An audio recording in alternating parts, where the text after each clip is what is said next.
रमदान रमदान रमदान रमदान।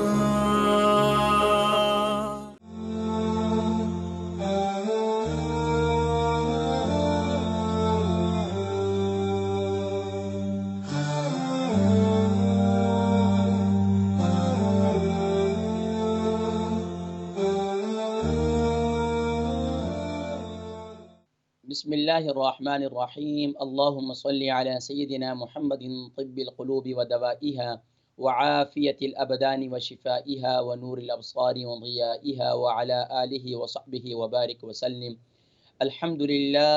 अल्हम्दुलिल्लाहिल्लज़ी हुवा युत्'iमुनी व यस्क़ीन व इज़ा मरिज़्तु फ़हुवा यशफ़ीन। सदक़ल्लाहुल अज़ीम। मुहतरम व मुहतशम नाज़रीन व सामिईन, अस्सलामु अलैकुम व रहमतुल्लाहि व बरकातुहू व मग़फ़िरतुहू। प्रोग्राम तिब्ब नबवी और माह रमज़ान मुबारक की स्पेशल ट्रांसमिशन रहमत रमज़ान के साथ आपका मेज़बान मोहम्मद फ़रहान सिद्दीकी हाज़िर खिदमत है।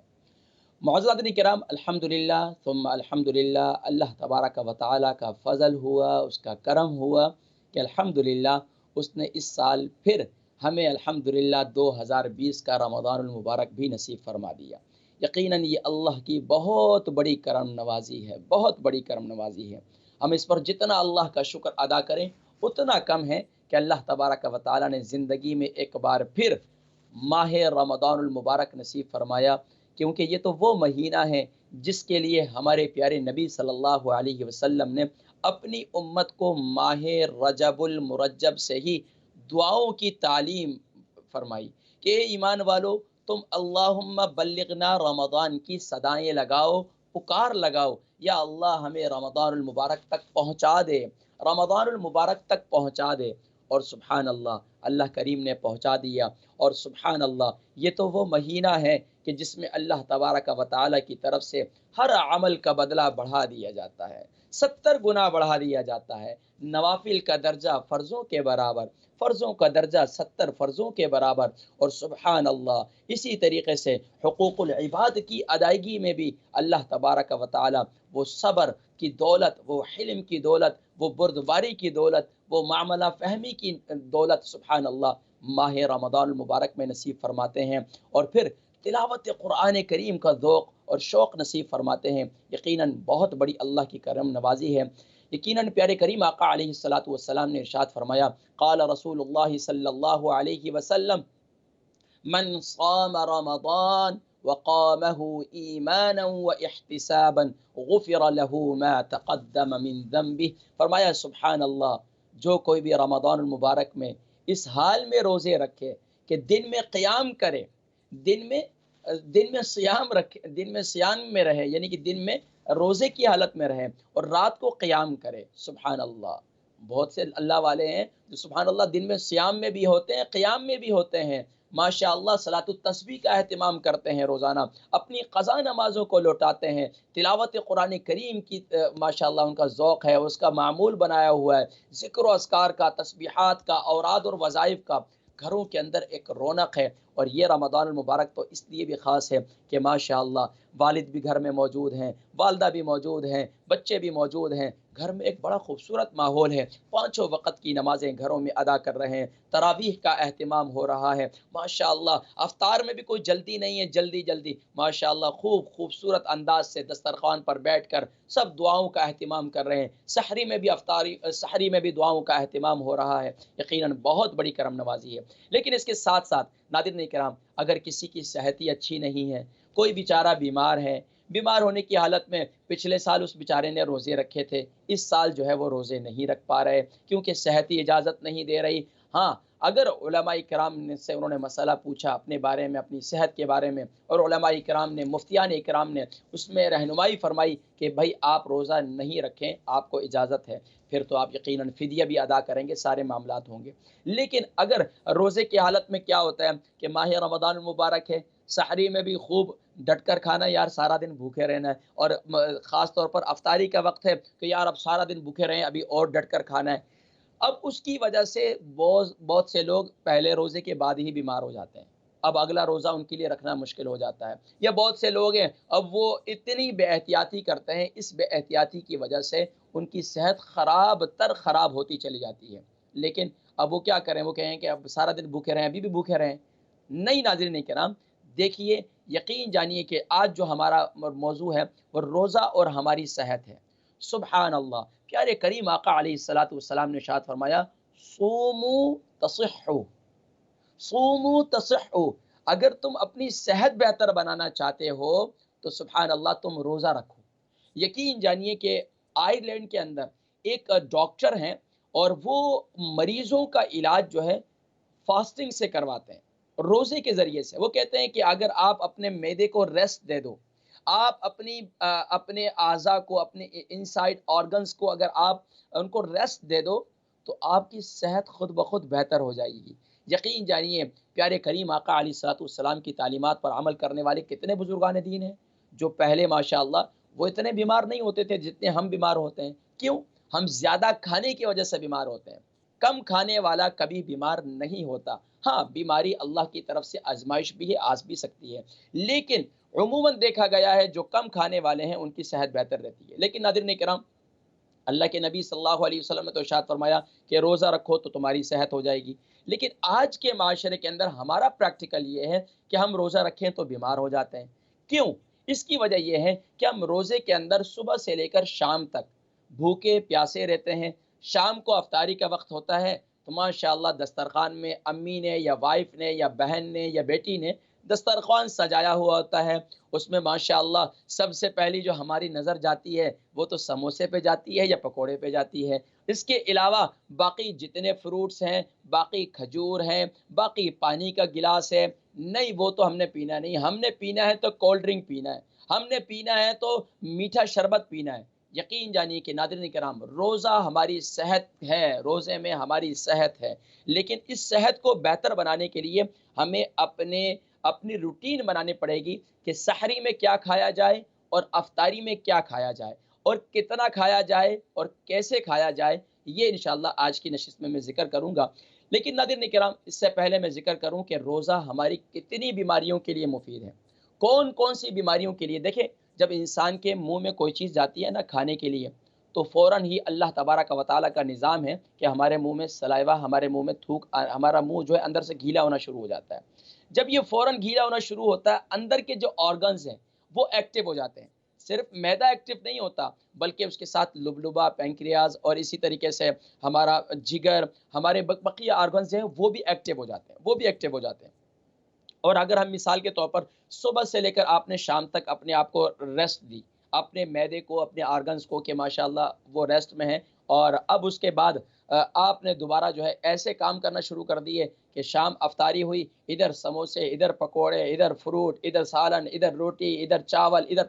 अब आप खुद सोचें, ये इतना सा, मैं हमेशा लोगों को कहता हूँ जिसकी जितनी मुट्ठी है ना, ये हमारी मुट्ठी है और ये हमारी जो है उसकी खाने की नाली है। अब इतनी से इतना सा हमारा मैदा है। अब उसको हम खा-खा के इतनी चीज़ें ठोस-ठोस कर उसको जो है हम स्ट्रेच करते हैं, स्ट्रेच करते हैं, स्ट्रेच करते हैं। कहते हैं पता नहीं क्या बात है, रोज़े के बाद मैंने पानी पिया, पानी पीने से पता नहीं मेरे पेट में दर्द हो गया। पानी पीने से पेट में दर्द नहीं होता। आपने जो लटरम-पटरम चीज़ें मिक्स करके डाल दी जल्दी-जल्दी, तो ये चीज़ें जो है आपके मैदे को ख़राब करती हैं, आपके निज़ाम हाज़मे को ख़राब करती हैं। अब इसके लिए नाज़रीन किराम, मैं आपको बतला दूँ कि रोज़ा रखने वाले अगर अल्सर के मरीज़ हैं, रोज़ा रखें, यकीन जानिए ये माशाअल्लाह रमज़ान मुबारक का महीना है, रोज़े रखें, आपकी सेहत बेहतर हो जाएगी। वो लोग जो बड़ी आँत के मर्ज़ के अंदर मुब्तला हैं, छोटी आँत के मर्ज़ के अंदर मुब्तला हैं, वो लोग जिनका पैंक्रियाज़ एक्स्ट्रा एक्टिव है या किसी का जिगर जो है वो फैटी जिगर है, यकीन जानिए कि अल्लाह का एक निज़ाम है कि सुब्हान अल्लाह, इसकी बरकत से अल्लाह तबारक व तआला रोज़े की बरकत से आपके जिस्म के ऑर्गन्स को अंदरूनी तौर पर हील होना शुरू हो जाते हैं, बेहतर होना शुरू हो जाते हैं। वो अंदर अपनी सुब्हान अल्लाह, देखिए अल्लाह का कितना प्यारा करम है, हम इस्लाम की दौलत है अल्हम्दुलिल्लाह। हमें पूरे 11 महीने हम खाते-पीते हैं, 1 महीना हम रोज़ा रखते हैं, यकीन जानिए कि हमारी सेहत बढ़ जाती है, हमारी ज़िंदगी बढ़ जाती है, हमारी सेहत बेहतर हो जाती है। और जो महीने के अंदर अल्लाह वाले सुबहान अल्लाह 3 रोज़े रखते हैं अय्याम बीस के, 13, 14, 15 सुबहान अल्लाह। इसी तरीके से अक्सर लोग हफ्ते में 2 रोज़ा रखते हैं, पीर और जुमरात का। तो उनकी सेहत देखें, यकीन जानिए कि मैं यूके के अंदर भी ऐसे लोगों को जानता हूँ कि जो है वो रोज़े ही रखते रहते हैं माशाल्लाह, पूरे साल रोज़े रखते हैं। अल्लाह पाक ने उनको हिम्मत दी है। उनकी उम्र देखूँ तो जवान बंदा भी उनके सामने, उनकी उम्र सबकी 60 अबव है।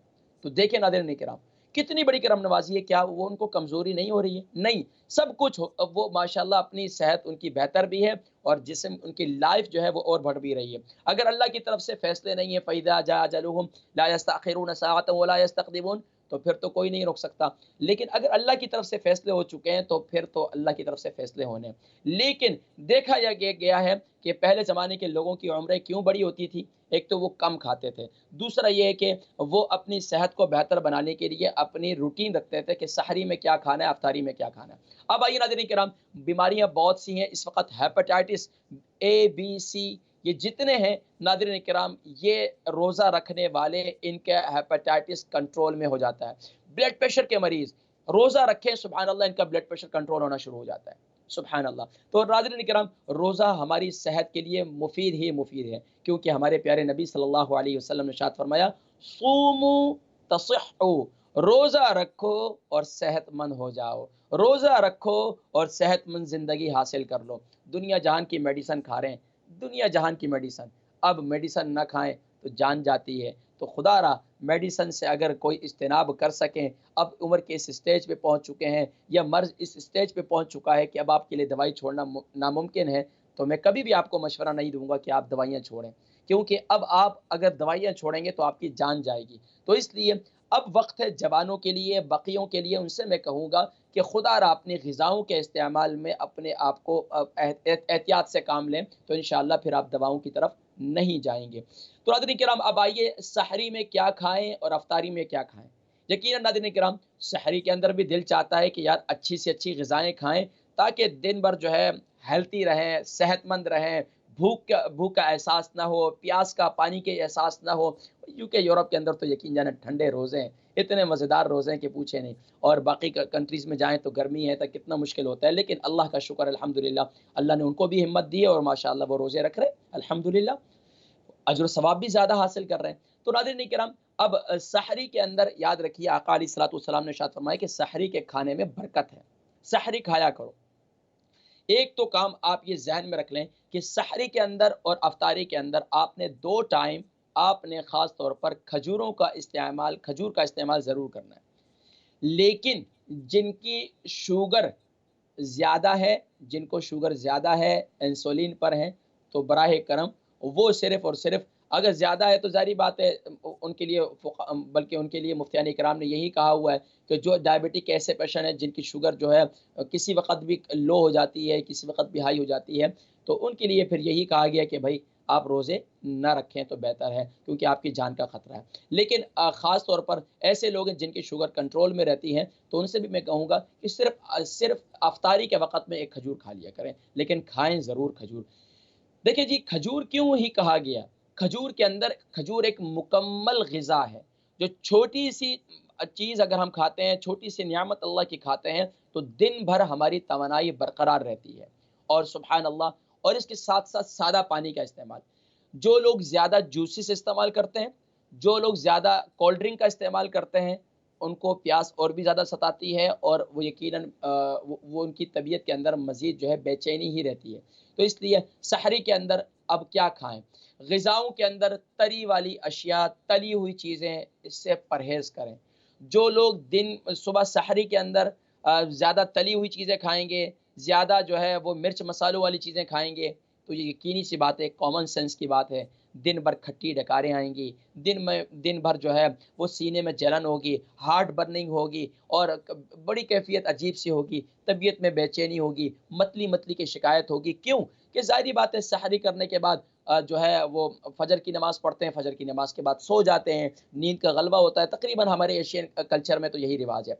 अब सहरी के बाद जब सो जाते हैं, सोने के बाद अब ज़ाहिर-सी बात है फ़ौरन जो है तबीयत, अब मैं यही कहूँगा कि जब आप सहरी कर लें, एक तो मिर्च मसाले वालों से खाने से परहेज़ करें। सबसे बेहतरीन मैं रिकमेंड करूँगा कि आप पॉरेज का इस्तेमाल करें। पॉरेज के अंदर यूके के अंदर माशाल्लाह किस्म-किस्म के पॉरेज हैं, तो पॉरेज इस्तेमाल करें। लेकिन जिनका यूरिक एसिड बढ़ा हुआ है, वो दूध के अंदर इस्तेमाल ना करें, बल्कि वो पानी के अंदर इस्तेमाल करें। इसका तरीक़ाकार ये है कि आप रात को तरावीह पढ़ें, तरावीह पढ़ने के बाद जो है आप 1 प्याला जो है वो पॉरेज का बिल्कुल पानी वाला बना दें या बिल्कुल दूध वाला बना दें।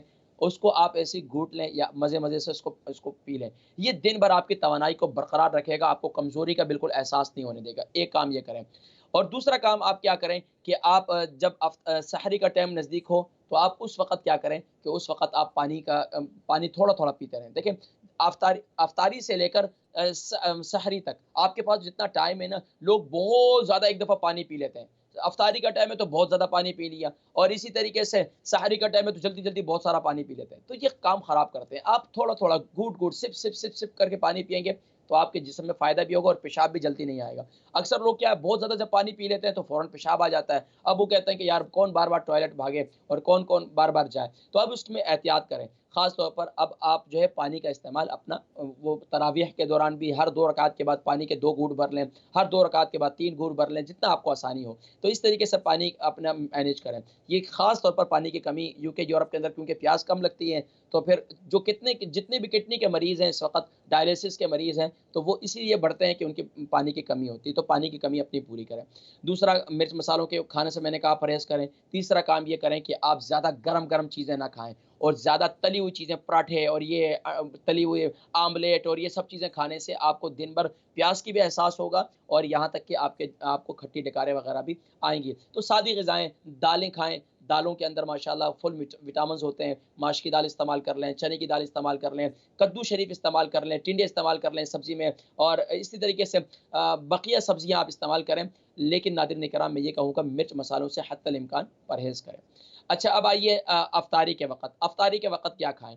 अफ़्तारी में सबसे पहले तो ख़ास तौर पर मैं आज ये इस्लाम चैनल के तमाम नाज़रीन, मैं आपसे रिक्वेस्ट करूँगा, हमारे एशियन कल्चर में सबसे बड़ी ख़राबी है दस्तरख़्वान। आखिरी अज़ान हो रही होती है और दस्तरख़्वान ये ला रहे हैं, वो ला रहे हैं, किचन से ये रख दो, ये रख दो, और जो दुआ का कीमती वक़्त होता है वो ज़ाया कर देते हैं। इसी तरह सहरी के वक़्त भी हम ज़ाया कर देते हैं। तो इसलिए बराए करम सहरी का और अफ़्तारी का वक़्त ज़ाया न करें, बल्कि उसको कीमती बनाएँ। तो उस वक़्त दुआ का एहतमाम करें।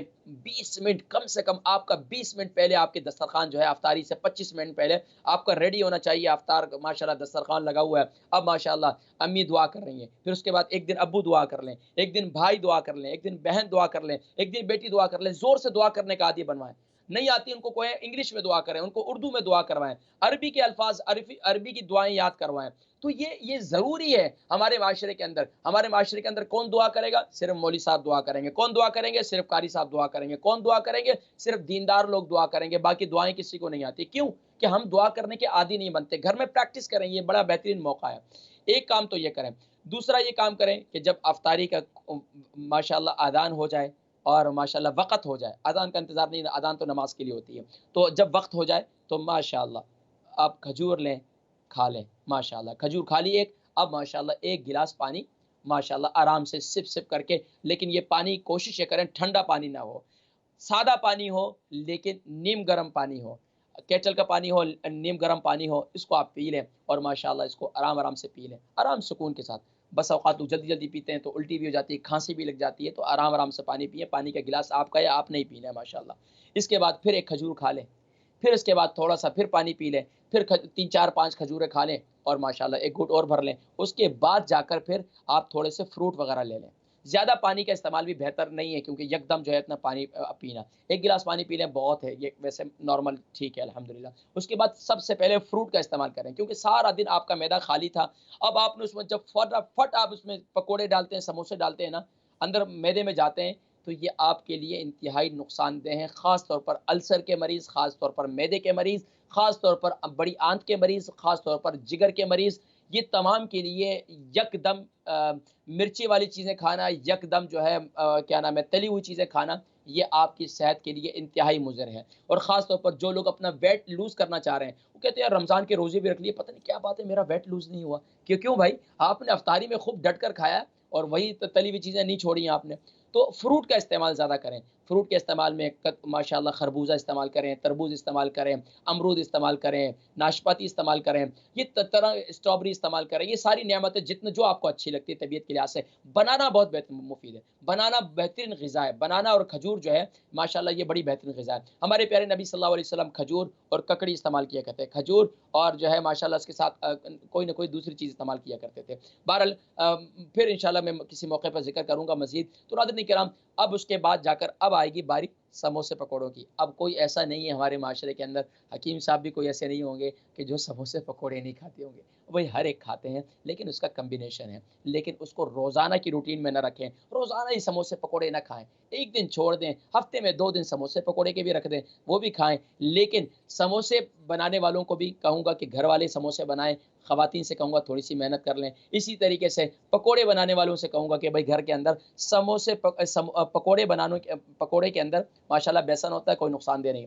लेकिन इसके साथ-साथ जो है आपने उसके अंदर अदरक, लहसुन लाज़मी डालना है। अदरक, लहसुन डालेंगे, आपको बादी नहीं करेगा। बहुत से लोग हैं माशाल्लाह, क्योंकि रमज़ान है ना, तो दिल चाहता है हर वक़्त कुरान पढ़ें, हर वक़्त बावज़ू रहें। अब वुज़ू कायम नहीं रहता। वुज़ू कायम क्यों नहीं रहता? ज़ाहिर-सी बात है, सब बादी चीज़ें खा रहे होते हैं। तो बादी चीज़ों से परहेज़ करें। नाज़रीन किराम, चलते हैं कुछ कॉल्स हैं उनको शामिल करते हैं, उसके बाद इंशाल्लाह हमने ब्रेक की तरफ भी जाना है। तो नाज़रीन किराम, ये थी मेरी हेलो। आज की रोज़ा हमारी सेहत। इस पर मज़ीद भी मैंने बात करनी थी, लेकिन इंशाल्लाह नाज़रीन किराम उधार रहा। अगले संडे इंशाल्लाह इस मौजू पर बात कर लेंगे। चलते हैं नाज़रीन किराम कॉलर्स की जानिब। हेलो। जी अस्सलाम वालेकुम।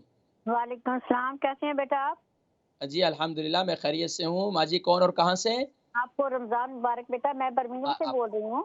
खैर मुबारक हो। आप सबको भी माह रमज़ान मुबारक की आमद बहुत मुबारक हो। शुक्रिया बेटे, अल्लाह ताला हिफ्ज़-ओ-अमान में रखे, हमारी दुआएँ, हमारी इबादत अल्लाह कबूल करे और आमीन, हालात बेहतर करे हमें।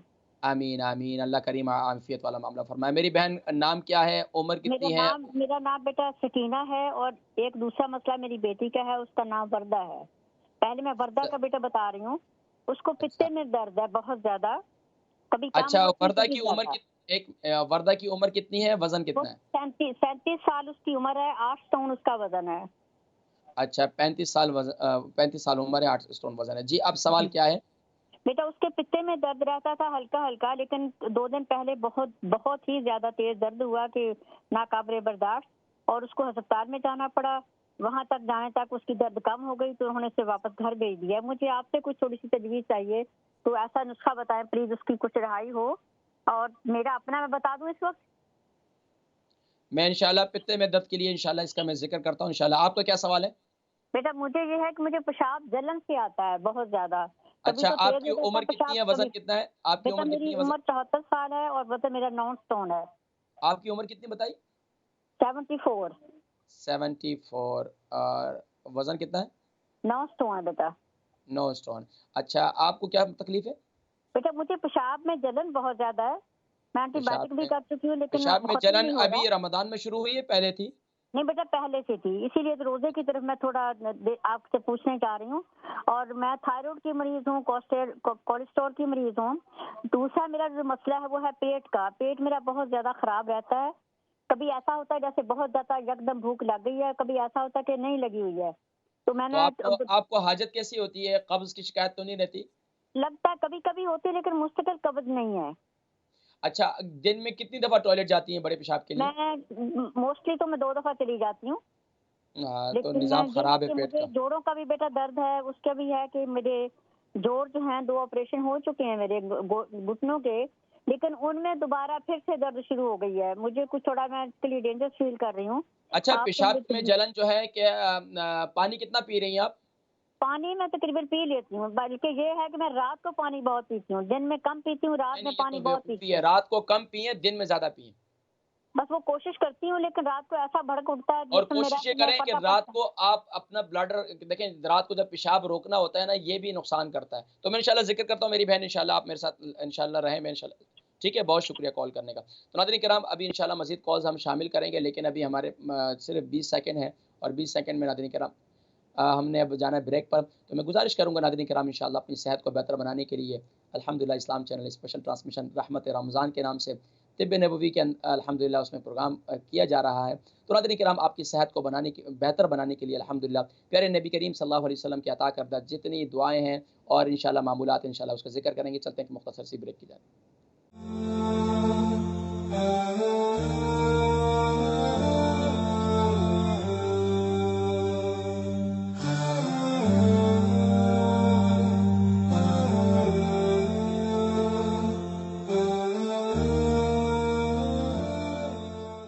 बिस्मिल्लाहिर्रहमानिर्रहीम। अल्लाहुम्मा सल्लि अला सय्यिदिना मुहम्मदिन व अला आलि सय्यिदिना मुहम्मदिन व बारिक व सल्लिम व सल्लि अलैहि। जी नाज़रीन किराम, आप हज़रात देख रहे हैं प्रोग्राम रहमत रमज़ान और अल्हम्दुलिल्लाह तिब्ब नबवी के साथ अल्हम्दुलिल्लाह आपका मेज़बान हकीम मोहम्मद फ़रहान सिद्दीकी हाज़िर खिदमत है। मुअज़्ज़ज़ नाज़रीन किराम, अल्हम्दुलिल्लाह रहमत रमज़ान खूब लूट रहे हैं और माशाअल्लाह ये रहमत का आशरा है। आका अलैहिस्सलातु वस्सलाम ने इरशाद फरमाया, अव्वलहु रहमतुन, कि इसका पहला आशरा रहमत है। सुभान अल्लाह। तो नाज़रीन किराम, चलते हैं मज़ीद कॉल्स को शामिल करते हैं और इंशाअल्लाह फिर इंशाअल्लाह जवाबात की जाएँ। जी कॉलर अस्सलाम वालेकुम। हाँ जी, वालेकुम सलाम। हाँ जी, खैरियत रमज़ान से हैं आप? मुबारक ठीक जी है? आपको मुफ्ती साहब। आपको आपको भी मुबारक हो, खैर मुबारक हो। माशाअल्लाह, नाम, उम्र और वज़न? मेरा नाम परवीन है और मेरी उम्र 66 साल है। अच्छा, अच्छा, और वज़न कितना है? वजन होगा 85। 85। सवाल क्या है? और सवाल ये है कि पहले भी मैंने 2-3 बार आपसे पूछा था कि मेरे जो तालू है ना उससे रेशा बनता है, तालू से क्या बनता है? रेशा। मुँह में? हाँ, मुंह में।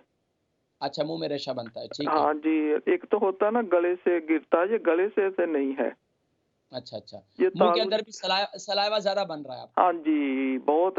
और जब मैं मुंह बंद रखती हूँ तो फिर मुंह ऐसे होता है जैसे ना मुंह बड़ा-बड़ा सा लगता है। ठीक है। अच्छा, मैंने पहले, इससे पहले क्या इलाज बताया था पहले आपको? आपने कहा था कि चने खाएं, बेहतरीन। वो मेरे ख्याल बोरी चनों की खा ली होगी। फिर आपने मतलब कहा था होता है कि कि कलौंजी से ये मुझे ना मेरे जिस्म में रैश शुरू हो गया, खारिश। नहीं, कलौंजी कलौंजी किस तरह इस्तेमाल की थी आपने? मैंने चुटकी की थी, अब थोड़ी सी। हाँ, तो हम्म, किस टाइम इस्तेमाल की थी? कैसे इस्तेमाल की थी? पानी के साथ। पानी के साथ। देखें, उसका तरीक़ाकार ये है कि उसका कावा बनाकर इस्तेमाल करें आप। कहवा, लेकिन पता नहीं सूट करेगी कि नहीं। नहीं, नहीं, कावा बनाकर इस्तेमाल करें। इसका दूसरा तरीका ये है कि मैं आज आपको बतलाता हूँ कि आपने क्या करना है, ठीक है? एक तो ये तो कि आपका सलाइवा ज़्यादा बन रहा है ना? हाँ, तो ठीक है, दूसरा के मुंह का ज़ायका भी इसकी वजह से भी मेरे मुंह का ज़ायका बहुत खराब रहता है। ठीक है। अच्छा, ये ज़्यादा गाढ़ा होता है या नॉर्मल होता है? क्या? ये मुँह में जो सलाइवा बनता है, ये ज़्यादा गाढ़ा होता है या नॉर्मल होता गाढ़ा है? गाढ़ा गाढ़ा होता है। गाढ़ा होता है, मैं ज़िक्र करता हूँ, ठीक है। हम्म, ठीक यही। है, बहुत तो शुक्रिया। आपका फिर बताएंगे, लेकिन मैं नमाज़ पानी है आपका रिपीट कब होता, फिर मैं रिपीट में। इंशाल्लाह अब आप नमाज के टाइम तो अभी भी काफ़ी है, आप बस प्रोग्राम ख़त्म हो जाए फिर पढ़ लें, आराम सुकून से सवाल देख लें इंशाल्लाह। ठीक है, जवाब सुन लें, ठीक है, बहुत शुक्रिया। Next call. अस्सलाम वालेकुम। हेलो, अस्सलाम वालेकुम। अस्सलाम वालेकुम। कैसे हैं भाई? ठीक ठाक, रमजान अल्हम मुबारक। खैर मुबारक हो, आपको भी मुबारक हो। मेरी बहन कौन और कहाँ से कॉल कर रही हैं? जी, मैं लंदन से बात कर रही हूँ और मामा मेरी को ना किडनी प्रॉब्लम है। उनका नाम है मेरनसा, उम्र है उनकी 70 और उनका वजन है 90 किलो। अच्छा, 90 किलो। अच्छा, तो ये बताइए कि किडनी सवाल का बहुत बहुत 6 माह हॉस्पिटल में रही है, फिर आई हैं तो कुछ कोई इलाज वगैरह है? क्या तकलीफ क्या है उनको? किडनी प्रॉब्लम, वो कहते हैं कि पता नहीं किडनी खराब हो चुकी है उनकी, तो दोनों इस वजह से किडनी में क्या होता है? किडनी में दर्द होता है या उनको दर्द पेशाब होता कैसे? है और उनका कुछ परसेंट कहते हैं बाकी है, तो यही अच्छा, मसला है। उनके पाँव में सूजन है? सूजन है, बहुत सख्त दर्द है, बहुत सख्त दर्द है उनके। पाँव में जो सूजन भी टैबलेट्स बहुत? दी है उनसे कुछ आराम नहीं है। अच्छा। अच्छा, ये बताएँ कि इसके अलावा ये जो इनका वज़न है, माशाल्लाह वज़न भी काफ़ी है, तो दिन भर पानी कितना पीती हैं? रोज़े रख पानी रही वो हैं? कहते हैं ना पिए, वो कहते हैं इतने पानी ने मना उन्होंने किया, इतना नहीं पीने को दिया हुआ। नहीं, उसका तरीक़ाकार है, सिप-सिप करके पिएँ, ठीक है? मैं ज़िक्र करता हूँ इंशाल्लाह, ठीक है? आप देखें इंशाल्लाह मैं ज़िक्र करता हूँ। Next collar. अस्सलाम वालेकुम। अस्सलाम वालेकुम। वालेकुम सलाम। हकीम साहब कैसे हैं? अल्हम्दुलिल्लाह, आपको रमज़ान मुबारक हो।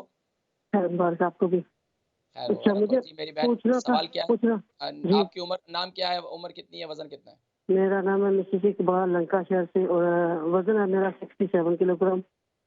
मिसेज़ इकबाल लंकाशायर से। जी। क्या बताया, उम्र कितनी है? 51 58। और 51 वज़न कितना है? 51 वजन कितना है? 51 and 68 वजन। 68 और 51 उम्र है आपकी? 51 51। 51। जी जी जी जी, सवाल क्या है? जी, सवाल आपकी क्या है? आवाज सवाल में। कीजिए। सवाल क्या है आपका? सवाल मेरा ये है कि मुझे खारिश होती है और मेरे हाथों की उंगलियां फट जाती हैं पिछली तरफ से। खारिश होती है और क्या होता है? हाथों की उंगलियां फट जाती हैं। हाथों की और पाँव की एड़ियां फट जाती हैं? नहीं नहीं, एड़ियां नहीं फटती है, ऊपर से पैरों में जख्म है, हाथों की उंगलियां पिछली तरफ से फट जाती हैं, क्रैक पड़ जाते हैं। अच्छा, तो ये कितना अरसे से है? ये कोई हो गए 5-7 साल। क्या इस्तेमाल किया अब तक आपने? हमने डॉक्टरों की बहुत सारी दवाइयाँ इस्तेमाल की हैं। आप आज इंशाल्लाह, मैं आज आपको नुस्खा बताऊंगा, इस्तेमाल करें, इंशाल्लाह फ़ायदा होगा। ठीक है, बहुत शुक्रिया कॉल करने का। नेक्स्ट कॉलर, अस्सलाम वालेकुम। अस्सलाम वालेकुम। हेलो, अस्सलाम वालेकुम। वालेकुम अस्सलाम व रहमतुल्लाहि व बरकातुहू। कौन और कहाँ से? मैं रमजान मुबारक हूँ, बर्मिंघम से। हकीम साहब, आपको रमजान मुबारक हो। पहले खैर मुबारक हो, खैर सलामत हो। क्या नाम बताया? मोहम्मद रमजान। मोहम्मद रमज़ान साहब, माशाल्लाह रमज़ान में कॉल कर रहे हैं। खैरियत से हैं आप? ठीक हैं? अल्लाह का शुक्र, आप सुना ठीक है? बस क्लास, माशाल्लाह। उम्र कितनी है, वज़न कितना है? मेरी उम्र है 65 और वजन मेरा 60। 60। अच्छा, ये बताएं कि कहाँ से, बर्मिंघम से कॉल कर रहे हैं? या बर्मिंघम से फोन कर रहा हूँ मैं। जी जी जी जी जी, क्या सवाल है?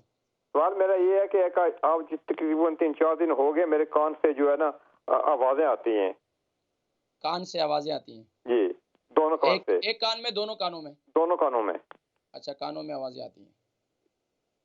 अच्छा, ये अभी 3-4 दिन हुए हैं? जी, अभी 3-4 दिन हुए, कुछ पता नहीं चला कि क्या हुआ है। देखिए, सा की आवाज़ें आती है, कैसी आवाज़ होती है? बस वैसे जैसे जैसे रात को सन्नाटा होता है, ऐसे ऐसे ऐसे आवाजें आती हैं। ठीक है, मैं जिक्र करता हूँ इंशाल्लाह। ठीक है, ओ। कब्ज़ तो नहीं रहती आपको? कब्ज़ तो नहीं रहती? बहुत शुक्रिया कॉल करने का। नेक्स्ट कॉल, अस्सलाम वालेकुम। अस्सलाम वालेकुम। वालेकुम अस्सलाम व रहमतुल्लाहि व बरकातुहू। रमज़ान करीम मुबारक हो आपको। जी मुफ्ती साहब, अच्छा आपका नंबर मैं चाहता था प्लीज, प्राइवेट आपकी नंबर आवाज़ आपका, जी, आपका टेलीफोन नंबर में, मोबाइल नंबर आपका मैं चाहता हूँ। आप तो इंशाल्लाह फिर इस पर ये असल में टीवी पर ये अलाउड नहीं होता है ना। ठीक है, बहुत शुक्रिया कॉल करने का, जज़ाकुमुल्लाह खैर। नेक्स्ट कॉलर, अस्सलाम वालेकुम। जी अस्सलाम वालेकुम। हेलो, वालेकुम सलाम। जी कौन और कहाँ से? मैं शमीम बोलदी पई हां लंदन तो। ते मेरा बेटा है 37 ਦਾ ਤੇ ਉਹਦੇ ਨਾ ਰੋਜ਼ਾ ਰੱਖਣ ਦੀ ਵਜ੍ਹਾ ਨਾਲ ਨਾ ਕਿਡਨੀ पेन हो रही है ਤੇ ਉਹਦਾ ਦਾ। बेटे की उम्र कितनी बताई आपने? 37। 37। वजन कितना है? वजन कितना है उसका? वजन कितना है उसका? जी ठीक है, मैं जिक्र करता हूँ। जी नेक्स्ट कॉलर, अस्सलाम वालेकुम। हेलो जी, अस्सलाम वालेकुम। वालेकुम सलाम रहमतुल्लाहि व बरकातुहू। रमज़ान मुबारक हो। कौन और कहाँ से? जी आपको भी, आपकी टीम को भी, सब सुनने वालों को रमजान मुबारक। मैंने 2 बातें पूछनी है। एक तो मेरी अम्मी जी हैं, उनकी उम्र माशाल्लाह 82 है, उनको खांसी है, वो आपका प्रोग्राम देख रही हैं, बहुत पसंद करती हैं। उनका नाम है सकीना खातून। तो खांसी कभी रेशे वाली भी होती है और खुश्क भी होती है, तो उसके लिए उनको कुछ बता दें। और दूसरा, मेरे बेटे का हाथ पे ना वो एक्जिमा, ड्राई स्किन बहुत हो गई है, और वो सारी जो स्किन है ना वो रेड हो जाती है, फिर खारिश बहुत होती है। तो उसके लिए प्लीज कुछ बता दें। मैं फोन रखूंगी तो फिर मैं सुन लेती हूँ आपका मशवरा। आप देखें, आपने जल्दी जल्दी पूछ लिया, लेकिन सकीना खातून की उम्र कितनी है, वजन कितना है? उनकी 82 है उनकी उम्र है, और वजन तकरीबन 10 स्टोन है।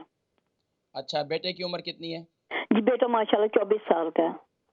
बेटा 24 साल का है। उसकी उम्र वजन कितना है? उसका वजन तकरीबन 10 स्टोन ही है उसका भी। अच्छा, उसको क्या तकलीफ बताई आपने? उसके एक्जिमा है। मैं बस असल में आपका टाइम बचाना चाह रही थी। जी जी, एक्जिमा जिसको कहते हैं ना। मैं जिक्र करता हूँ, बस मैं जिक्र करता हूँ। बहुत शुक्रिया जी, चाहिए होती है ताकि मैं सवालात जवाब पूरा सही तौर पर दे सकूं। बहुत शुक्रिया कॉल करने का। नेक्स्ट कॉलर, अस्सलाम वालेकुम। अस्सलाम वालेकुम। वालेकुम सलाम। जी माशाल्लाह, कौन और कहाँ से? जी जी नाम क्या है, कहाँ से कॉल कर रही हैं, उम्र कितनी है, वजन कितना जी है? मैं बर्मिंघम से बोल रही हूँ। बर्मिंघम से कॉल कर रही जी हैं। जी मेरा जी जो राइट हैंड है ये शेक करता है, बहुत ज्यादा शेक करता है, यहाँ तक कि मैं कप नहीं पकड़ सकती चाय का, तो वो मेरे उछल के नाक को चला जाता है। और दूसरा जी मुझे 1 साल हो गया खुशक खांसी है। पहले मैं दमे की मरीज से भी मुझे बलगम इतना ज्यादा कोई भी नहीं है, लेकिन लगातार खुशक खांसी। इंशाल्लाह मैं जिक्र करता हूँ, मैंने मुझे नाम बहुत बता कुछ दें, उम्र किया बता दें, वजन बता है, दें। तेल वेल भी पिए दोनों लेकिन प्लीज प्लीज मैं अल्लाह बहुत करीम आपको शिफा मजबूर और नसीब फरमाए, लेकिन परेशान थोड़ी हूँ। सी मुझे मालूमात देंगी तो मैं आपको इलाज बताऊंगा। मुझे बताएं आपकी उम्र कितनी है, वजन कितना है? जी उम्र मेरी 62 है और वजन मेरा 10 है। ठीक है, मैं जिक्र करता हूँ। ठीक है, बहुत शुक्रिया कॉल करने का। नेक्स्ट कॉल, अस्सलाम वालेकुम। जी नाज़रीन किराम, माशाल्लाह कॉल्स फिर शामिल करेंगे, लेकिन थोड़ा से जवाबात दे देते हैं। नाज़रीन किराम, हमारी बहन थी सकीना, उन्होंने अपनी बेटी के लिए सवाल किया, वर्दा के लिए भी, और अपने मुतालिक भी सवाल किया। सकीना के पित्ते में बहुत ज़्यादा दर्द है, हॉस्पिटल जाना पड़ा था और बहुत ज़्यादा तकलीफ़ में है, तो अब उसके तकलीफ़ के लिए क्या किया जाए? नाज़रीन किराम, ये ज़हन में रखें बहन सकीना, कि जब भी पित्ते में तकलीफ़ होती है तो इसकी अलामत ये ज़ाहिर होती है, ये महसूस होता है कि पित्ते में पथरी हो गई है। तो मुमकिन है अल्लाह ना करे कि पथरी हो, क्योंकि ये यकदम जो दर्द का उठना है, तो ये क्या होता है कि ये पेशाब की नाली को जो है, ज़ाहिर बात है, उसको ब्लॉक करता है, तो उस वक़्त जाकर जो है ना, फिर क्या होता है कि फिर ये तकलीफ़ शुरू हो जाती है। तो अब उसके लिए सबसे मुफ़ीद क्या है? एक तो ये है कि आप अव्वल आखिर दुरूद शरीफ के साथ, जिनके भी पित्ते में पथरी है या जिगर में पथरी है, तो अब उसके लिए सूरह रहमान की आखिरी आयत है, तबारकस्मु रब्बिका ज़िल जलाली वल इकराम। अव्वल आखिर दुरूद शरीफ के साथ 41 time morning, 41 time evening time पढ़कर पानी पर दम करके उसको पिएँ। लेकिन अगर ये पानी बनाए हल्दी वाला, यानी कि फ्रेश हल्दी को उबाल लें, उबालने के बाद उस पानी पर दम करके इस पानी को पिएँ, तो इंशाअल्लाहुल अज़ीज़ ये आपके पित्ते की पथरी जो है इंशाअल्लाह कट कर, टूट कर जो है इंशाअल्लाह पेशाब के रास्ते से निकल जाएगी। और दूसरा, इंशाअल्लाह दर्द में भी कंट्रोल हो जाएगा, ये दर्द आपकी बेहतर हो जाएगी। लेकिन अगर बच्ची को शुगर नहीं है, तो रात को सोते वक़्त अब उनको क्या करें, आप एक कावा बनाएँ, कावे के अंदर आप डालें ज़ीरा, सौंफ, दालचीनी, और इसके साथ-साथ आप उसमें डालें थोड़ी-सी ग्रीन टी। ज़ीरा 1 चम्मच, सौंफ 1 चम्मच, दालचीनी 3 इंच का 1 टुकड़ा, और इसी तरीके से उसमें आप डालें चुटकी भर ग्रीन टी। अब इसको खूब अच्छी तरीके से उबालें, पकाएँ, पकाने के बाद अब इस पानी के अंदर आप एक हाफ़ नींबू डाल दें, यानी कि कावा बन जाएगा। इसके अंदर एक हाफ़ नींबू डालें, इस कावे को पीकर सो जाएँ। यही काम सुबह नाश्ते के बाद भी करें, तो इंशाअल्लाह मुझे अल्लाह की बारगाह से उम्मीद है कि इंशाअल्लाह पित्ते का दर्द भी ख़त्म होगा, और आहिस्ता-आहिस्ता इंशाअल्लाह इस इलाज को कम से कम भी आपको 3 महीने तक जारी रखना होगा इंशाअल्लाह। तो फिर आप देखेंगे कि इंशाअल्लाह ये काफ़ी हद तक बेहतर हो जाएगा, और ख़ास तौर पर खाने के 1 घंटे के बाद तो इस कावे को लाज़मी इस्तेमाल करें। बहुत शुक्रिया। तो एक और हमारी बहन जो है सकीना, इनके मुतालिक सवाल था कि पेशाब में जलन है, और इनको थायराइड की प्रॉब्लम भी है, कोलेस्ट्रॉल की भी है, और पेट का निज़ाम भी इनका ख़राब है। और यकीनन जब पेट का निज़ाम ख़राब हो, तो याद रखिए, जब पेट का निज़ाम ख़राब होता है, जोड़ों का दर्द शुरू हो जाता है। आज हमारे यहाँ एलोपैथिक में क्या होता है, पेट के दर्द की अलग दवाई है, सर के दर्द की अलग दवाई है, और पाँव के दर्द की अलग दवाई है। ये क्या चक्कर है? ये ऐसा नहीं है। हमारे यहाँ तिब के अंदर ये है कि जब आपके जिस्म में क्या नाम है, आपके जिस्म में दर्दें शुरू हो गई, आपका सर भारी हो रहा है, तो हम उस वक़्त भी आपको पेट की दवाई देते हैं। क्यों देते हैं? ये पेट की दवाई तजवीज़ करते हैं। उसकी इसलिए तजवीज़ देते हैं कि आपका पेट का निज़ाम, मैदे का निज़ाम अगर दुरुस्त हो जाएगा, तो इंशाअल्लाह सारे निज़ाम खुद ब खुद ऑटोमेटिकली बेहतर हो जाएँगे। तो इसलिए सबसे पहले अपने पेट के निज़ाम को दुरुस्त करें, और पेट के निज़ाम के लिए मैं सबसे बेहतरीन कहवा कहा करता हूँ कि कहवा जो है आप लाज़मी तौर पर इस्तेमाल करें। पेशाब की जलन के लिए मैं भी आपको बताता हूँ वो क्या नुस्ख़ा है। लेकिन पहले आप क्या करें कि हर खाने के 1 घंटे के बाद, जो यूके, यूरोप में इस वक़्त बहुत मशहूर है, बहुत से लोगों ने उससे फ़ायदा उठाया, अपना वज़न भी कम किया, वो क्या है, सौंफ 1 चम्मच, ज़ीरा 1 चम्मच, दालचीनी 3 इंच का 1 टुकड़ा, अदरक जो है, अगर आपका ब्लड प्रेशर हाई रहता है, तो अदरक की मिक़दार कम कर लें, और बाकी ये कि कम से कम भी उसमें 1 इंच का टुकड़ा आप उसमें छोटा-छोटा करके डाल दें, और इसमें थोड़ी-सी ग्रीन टी डाल दें। इस कहवे को उबालें, इस कहवे को पकाएँ अच्छी तरीके से, पकाने के 1 घंटे के बाद इस कहवे को इस्तेमाल करें। इससे आपका पेट का निज़ाम बेहतर होगा। लेकिन अगर आपके पेट की अच्छी तरीके से सफाई नहीं हो रही है, तो आप ऐसा किया करें, हफ्ते में 2 दिन ये नॉर्मल लोग भी इस्तेमाल कर सकते हैं, जितने सुनने वाले हैं आप भी इस्तेमाल कर सकते हैं, कि रात को सोते वक़्त दूध के अंदर, अगर आपको शुगर नहीं है तो फिर दूध के अंदर इस्तेमाल करें। अगर आपको शुगर है तो फिर दूध के अंदर नहीं, 1 चम्मच जो है कैस्टर ऑयल उसमें डालें और पीकर सो जाएं। सुबह उठकर इंशाल्लाह आपका पेट साफ हो जाएगा और इंशाल्लाह आहिस्ता आहिस्ता इंशाल्लाह आपकी सेहत बेहतर होना शुरू हो जाएगी। एक काम तो ये करें। दूसरा, मेरी बहन, आपके पेशाब में जलन है, तो पेशाब में जलन के लिए आप क्या करें कि दिन में, रात को नहीं, दिन में आप कच्ची लस्सी बनाएं, 1 हिस्सा दूध और 3 हिस्से पानी। ये कच्ची लस्सी पेशाब के जलन के लिए ज़बरदस्त नुस्खा है। जिनके भी पेशाब में जलन रहती है, चाहे वो मर्द हैं चाहे ख़वातीन हैं, पेशाब में जलन रहती है, 1 हिस्सा दूध, पका हुआ दूध होना चाहिए, ठंडा दूध नहीं होना चाहिए, और ये पानी भी एकदम ठंडा नहीं होना चाहिए, ये नॉर्मल टेम्परेचर पे होना चाहिए। तो ये आप इस्तेमाल करें दिन में 2 से 3 मरतबा, इससे आपके पेशाब की जलन ठीक हो जाएगी। दूसरा ये काम करें, तीसरा, कि रात को सोते वक्त मेथी दाने को गीला कर लें, सुबह उठकर, बल्कि इसके साथ 1 इंजीर भी गीला कर लें। 1 चम्मच मेथी दाना जो है वो तकरीबन आजकल सहरी के टाइम पे आपने इस्तेमाल करना होगा, अगर रोज़ा रख रही हैं तो। अगर नहीं रख रहे तो फिर आप इसी वक्त में रात को गीला कर लें, सुबह उठकर उसको पी लें। नहीं तो कम से कम भी आपको दिन में, यानी कि सुबह नाश्ते के बाद इसको गीला करके रख दें और सुबह जो है अफ्तारी सहरी के वक्त इसको खा लें इंशाल्लाह। ठीक है नादरीन, फिर माशाल्लाह ये सकीना और वर्दा का सवाल का जवाब हो गया। परवीन बहन है, इनकी उम्र 66 है और 85 इनका वज़न है। मुंह में सलाइवा बहुत ज़्यादा है, मुंह में गाढ़ा पानी, यानी मुंह में काफ़ी जो है थूक पैदा होता है, लुआब काफ़ी बनता है। इसके लिए कुछ इलाज तजवीज़ करें। देखिए जी, मुंह में लुआब का ज़्यादा बनना ये इस बात की अलामत है कि आपके जिस्म का कोई ऑर्गन जो है वह एक्स्ट्रा एक्टिव है, जिसकी वजह से जो है ये सूरत हाल पैदा हो रही है। तो अब उसके लिए अब सबसे बेहतर क्या है कि आप अपनी ग़िज़ा के अंदर कोशिश ये करें कि ख़ास तौर पर मिर्च मसाले वाली चीज़ों से, तली हुई चीज़ों से परहेज़ करें, सब्ज़ी का इस्तेमाल ज़्यादा करें और कोशिश ये करें कि अपनी हाजत का निज़ाम, यानी कि ख़ास तौर पर कब्ज़ ना होने दें। तीसरा काम ये करें कि आप खोपरा, जो पिसा हुआ खोपरा है ना, पिसा हुआ खोपरा ले लें, या तो आप सबसे बेहतरीन तो ये है कि आप फ्रेश खोपरा लें, नारियल जिसे कहते हैं, कोकोनट। ये नारियल ले लें, इसको चबाएं मुंह में, इसको थोड़ा चबा कर मुंह के अंदर अच्छी तरीके से घुमाएं। ये जो है आप इस्तेमाल करें, ये आपके मुंह के सलाइवा को भी कंट्रोल करेगा। इसके साथ साथ जो है, अगर इसके साथ जो है आप दोनों को मिक्स कर लेती हैं, चने को भी, यानी कि आप कह रही थी मैंने 1 बोरी चने की खा ली होगी, ऐसी बात नहीं, लेकिन उसका तरीक़ाकार है कि आप ख़ास तौर पर चने वो खाएं जो छिलके वाले, भुने हुए चने इस्तेमाल करें लेकिन छिलके वाले, लेकिन साथ में आप खोपरा इस्तेमाल करें। ये दोनों चीज़ें इस्तेमाल करें तो इससे इंशाल्लाह आपके मुंह का सलाइवा भी काफ़ी हद तक बेहतर हो जाएगा। इसके साथ साथ आप दूसरा काम ये करें कि रात को सोते वक्त मेथी दाना हल्दी वाले पानी के साथ इस्तेमाल करें। हल्दी वाले पानी के साथ इस्तेमाल करेंगे तो इंशाल्लाह जो आपका ऑर्गन एक्स्ट्रा एक्टिव हुआ है तो इंशाल्लाह वो जो है वो अपने नॉर्मल जगह पर आना शुरू हो जाएगा।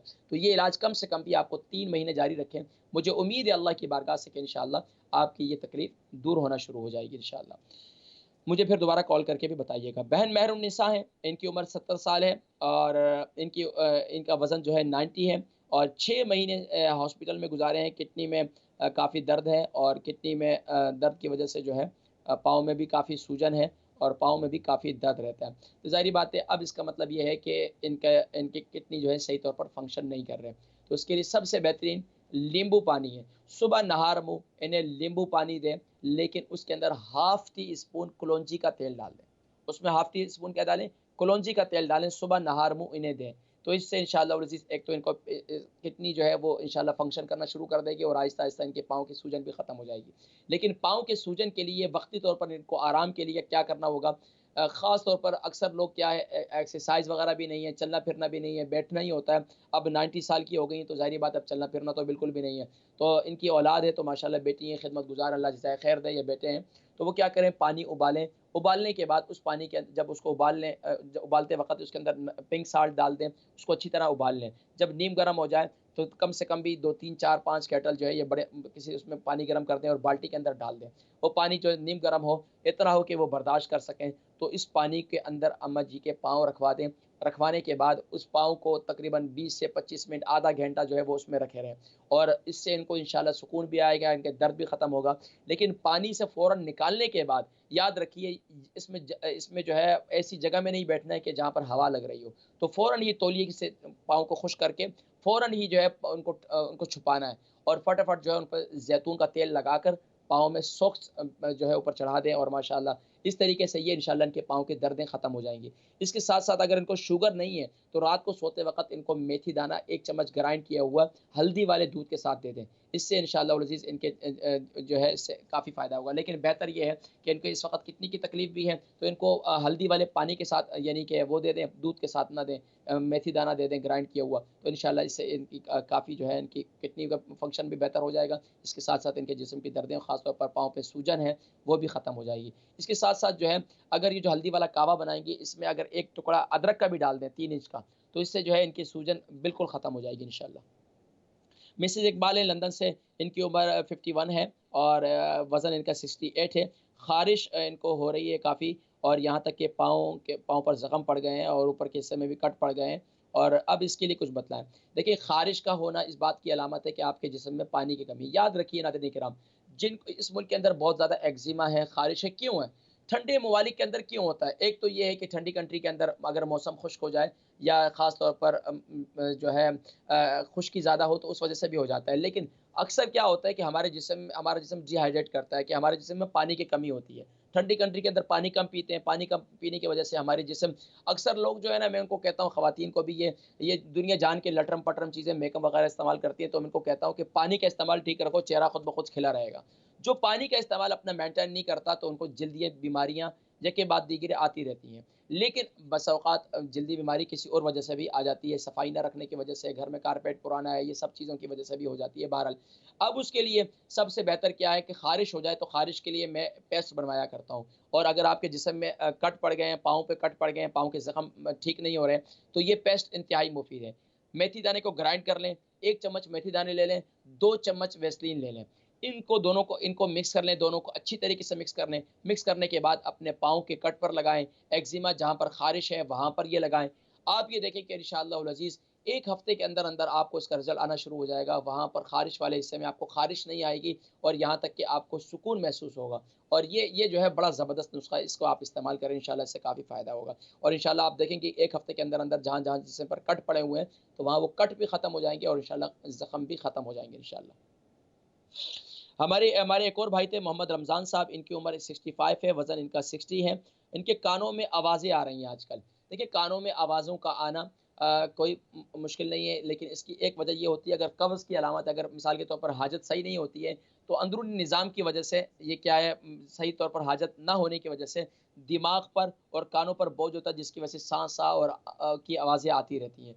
तो इससे सबसे पहले ये कि अपने हाजत का निज़ाम ठीक करें, एक बात। दूसरी बात ये है कि अगर कानों में आपका हाजत का निज़ाम ठीक है लेकिन कानों में फिर भी आवाज़ें आ रही हैं तो सबसे बेहतरीन चीज़ है कलौंजी का तेल। कलौंजी का तेल एक कान में भी डालें और दूसरे कान में भी डालें। यानी 1 घंटे पहले एक कान में डाल दें, दूसरे घंटे के बाद दूसरे कान में डाल दें। ये डालें, कलौंजी का तेल बड़ा मुफीद है। लेकिन उसके बावजूद भी आवाज़ें आती हैं तो फिर नाक में भी 1 कतरा डालना शुरू कर दें। नाक में भी, एक में भी और दूसरे में भी। तो इंशाअल्लाह आप ये देखें कि ये आपको, क्योंकि ये अल्लाह का एक निज़ाम है कि ये नाक, कान, गला, ये सब एक जैसे, ये इनका एक ही फंक्शन, यानी कि ये ENT में आते हैं। तो अब क्या है कि ये हमारे जिस्म में जो रेशा होता है ऊपर दिमाग के अंदर, ये जमना शुरू हो जाता है। बारीक-बारीक नसें होती हैं। अब उसके जब नसें जो है क्लियर नहीं होती हैं तो दिमाग भारी-भारी होता है। माइग्रेन की जो शिकायत लोगों को होती है, क्यों होती है? एक तो नाक से सांस भी नहीं लेते। देखिए, बुजुर्गान दीन क्या है, नमाज के बाद ज़िक्र ख़फ़ी कराया करते थे कि भाई उनको कहा जाता है कि जो लोग सर के अमराज का शिकार हैं, माइग्रेन के शिकार हैं, कानों में आवाज़ें आती हैं, वो ये काम भी लाज़मी तौर पर करें कि हर फ़र्द नमाज के बाद 11 मरतबा सांस के ज़रिए ज़िक्र किया करें, अल्लाह अल्लाहू। इससे तो आपका एक तो निज़ाम तनफ़ुस भी बेहतर होगा, दूसरा आपके दिमाग की नसें भी, और इससे इंशाल्लाह आपकी ये काफ़ी बेहतर हो जाएगा। नाज़रीन किराम, अगली कॉल थी हमारी बहन शमीम थी लंदन से। इनका बेटा 37 साल का है, किडनी में बहुत ज़्यादा दर्द है, इसके लिए कुछ बतला दें। देखिए, किडनी में फ़ौरन दर्द के आराम के लिए सबसे बेहतर है कि सूरह रहमान की आखिरी आयत है, तबारक अस्मु रब्बिका ज़िल जलाली वल इकराम, अव्वल आखिर दुरूद शरीफ के साथ सूरह इसके साथ साथ सूरह तारिक भी पढ़ें, सूरह तारिक भी पढ़ें, ये भी बड़ी मुफीद है। हमारी एक और बहन सकीना खातून थी, इनको खुश खांसी है। खुश खांसी के लिए मेरा, और बलगमी खांसी के लिए बड़ा मशहूर नुस्खा है, वो क्या है, कलौंजी का तेल और जो है कलौंजी का तेल, अदरक और शहद। नाज़रीन किराम, प्रोग्राम का वक्त ख़त्म हो जाता है, इंशाल्लाह फिर मुलाकात होगी, इंशाल्लाह ज़िंदगी रही। अस्सलामु अलैकुम व रहमतुल्लाहि व बरकातुहू।